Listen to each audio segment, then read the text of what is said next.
Halo, kembali lagi dengan aku, Galusi Fadinda.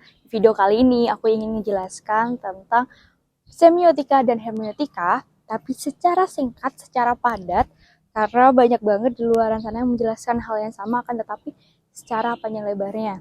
Aku di sini ingin menjelaskan lebih singkat lagi, lebih padat lagi, di mana kalian agar paham secara singkatnya seperti apa. Yuk, langsung aja kita saksikan. Check it out! Oke, masuk kepada materi. Yang pertama adalah semiotika. Semiotika yang berasal dari bahasa Yunani yaitu semior yang berarti tanda. Semiotika merupakan ilmu yang mengkaji tentang tanda dalam teknis komunikasi. Semiotika terdiri atas teori tentang bagaimana tanda-tanda itu memediasi berbagai makna. Dan teori semiotika ini memandang komunikasi sebagai suatu proses berdasarkan sistem tanda. Termasuk di dalamnya ada apa aja? Ada tanda nonverbal, terus bahasa, kode-kode. Nah, bertujuan untuk berbagi makna yang melimpah, kesenjangan antara sudut pandang dan subjektif nih. Contohnya seperti apa? Contohnya gampang banget nih, aku kasih yang simple. Contohnya ketika ada seorang laki-laki memberikan surat kepada seorang wanita, itu menjadi hal yang nggak aneh lagi. Nah, tetapi ada perbedaan jika di dalam surat tersebut ada simbol hati di dalamnya. Maka makna yang diberikan oleh laki-laki tersebut akan berbeda juga dengan makna yang sebelumnya diberikan. Inilah yang disebut dengan tanda. Mediasi berbagai makna.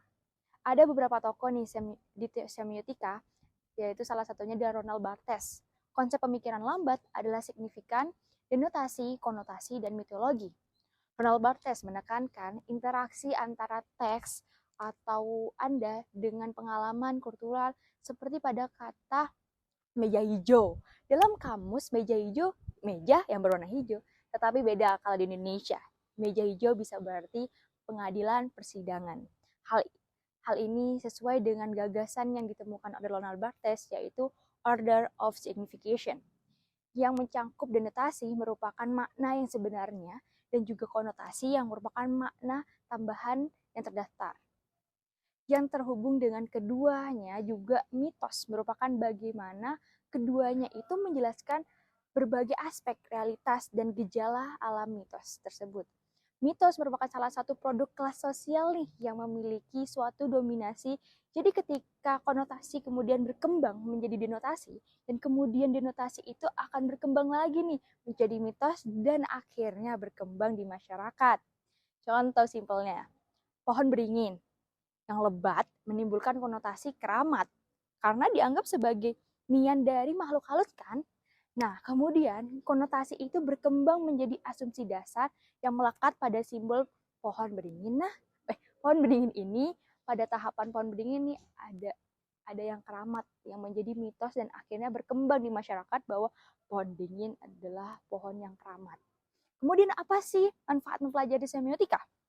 Yang pertama, mempelajari bagaimana manusia itu memaknai suatu tanda, dan yang kedua, mempelajari bagaimana proses manusia terhadap sobat Anda, dan yang ketiga, meminimalisir kesalahan paham, mencari bagaimana nih tanda bisa menghindari suatu kesalahpahaman. Itu dia pembahasan tentang semiotika, semoga bermanfaat. Kita lanjut ke pembahasan hermeneutika. Oke, di dalam teologi Yunani terdapat suatu sosok yang bertugas sebagai pembawa pesan dari para dewa untuk disampaikan kepada manusia. Sosok tersebut bernama Hermes. Ia menyampaikan pesan dari dewa-dewa dan menjadi pemandu untuk memahami pesan-pesan itu. Pemandu manusia ya untuk memahami pesan-pesan. Dari legenda Hermes, inilah istilah hermeneutika berasal. Dijelaskan tentang pengertian hermeneutika. Hermeneutika berasal dari bahasa Yunani yang diterjemahkan sebagai menafsirkan. Hermeneutika merupakan studi tentang pemahaman untuk melakukan interpretasi terhadap teks atau tindakan-tindakan manusia. Hermeneutika berusaha mengungkapkan makna yang tersembunyi di setiap tanda atau simbol yang terdapat dalam teks atau tindakan manusia.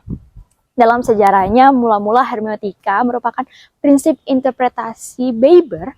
Jadi pemahaman paling awal terkait dengan hermeneutika berasal dari ilmu yang merujuk pada prinsip-prinsip interpretasi Weber pada tahun 1654.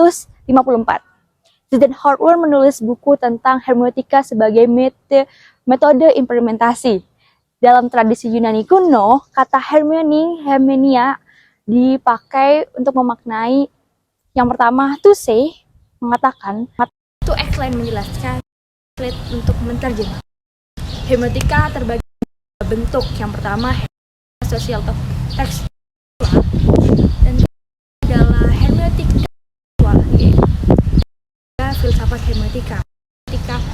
Yang tadi itu adalah menggunakan hermeneutika sebagai alat untuk mengimplementasikan, dan hermeneutika tekstual memanfaatkan hermeneutika untuk menyampaikan sebuah makna yang akan dikomunikasikan. Dan filsafat hermeneutika bagaimana nih memproses pemahaman itu sendiri. Contohnya yang dari 3 bentuk itu, bentuk yang pertama tadi adalah menggunakan hermeneutika sebagai alat untuk mengimplementasikan. Contoh, di sebuah daerah ada sebuah jalan yang rusak, dan itu banyak memakan korban akibat jalan rusak tersebut. Dari situ simbol mengkritiknya melewat dari sebuah jalan rusak itu. Jadi itu adalah simbol untuk mengkritik sebuah pimpinan, karena pimpinan itu masih belum sanggup untuk memberesin jalan rusak tersebut yang mengakibatkan banyak korban jiwa. Kayak gitu implementasinya. Yang kedua, hermeneutika sebagai tekstual, alat untuk memaknai sebuah tindakan-tindakan dan dikomunikasikan. Contoh, ada sebuah kata ada sebuah kalimat yang kayak gini. The moon. Kalau kita terjemahkan, bulan itu indah, bukan? Tetapi dari makna bulan itu indah ada makna tersendiri, yaitu makna aku mencintaimu.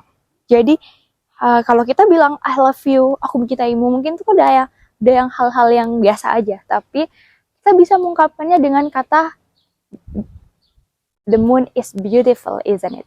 Kayak gitu. Karena makna itu adalah makna bagaimana kita mencintai seseorang. Kayak gitu. Contoh yang terakhir adalah filsafat hermeneutika. Bagaimana sih contohnya? Contohnya nih, bagaimana memperoleh pemahaman, bagaimana sih pemahaman itu didapat dengan benar. Jadi filsafat hermeneutika itu lebih mempertanyakan bagaimana cara untuk mendapatkan pemahaman, bagaimana cara memahami dengan benar, dan lain sebagainya. Contoh singkat dan padatnya yang tadi, to say, to explain, to translate, itu seperti kita umat Islam